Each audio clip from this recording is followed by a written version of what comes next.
இப்போ மாந்திரிகத்தில் இளைநிலை முதுநிலைன்னு 2 பிரிவு இருக்குது. இளைநிலைங்கிறதுல வந்து அடிப்படையான விஷயங்களை எல்லா விஷயமும் ஒரு மந்திரவாதிக்கு தேவையான எல்லா விஷயங்களும் வந்துடும். அப்படி இருக்கையில் முதுநிலை பயிற்சிங்கிறது எதுக்குன்னு கேட்டிங்கன்னா, முதுநிலை பயிற்சிகளில் சித்தர்கள்ட்ட பேசக்கூடியது, மாடனுங்களுக்கு பூஜை சுடுகாட்டில் போய் பூஜை பண்ணக்கூடிய முறைகள், கெடா வெட்டி பலி கொடுக்கறது, உயிர் பலி கொடுத்து செய்யக்கூடிய வழிமுறைகளை மாந்திரிக முதுநிலையில் சொல்லிக் கொடுக்கப்படுது.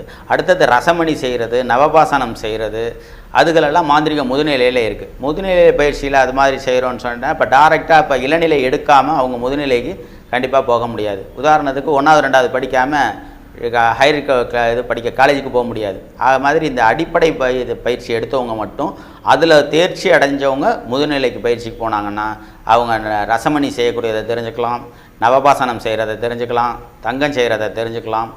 அது மாதிரி சுடுகாட்டில் போய் பூஜை போடக்கூடிய முறைகள், வண்ணார மாடனுக்கு பூஜை போடக்கூடிய முறைகள், சித்தர்கள்ட்ட பேசக்கூடிய முறைகள், இது மாதிரி ஹெவியான பயிற்சி முறைகளெல்லாம் அதன் மூலியமாக தெரிஞ்சுக்கலாம்.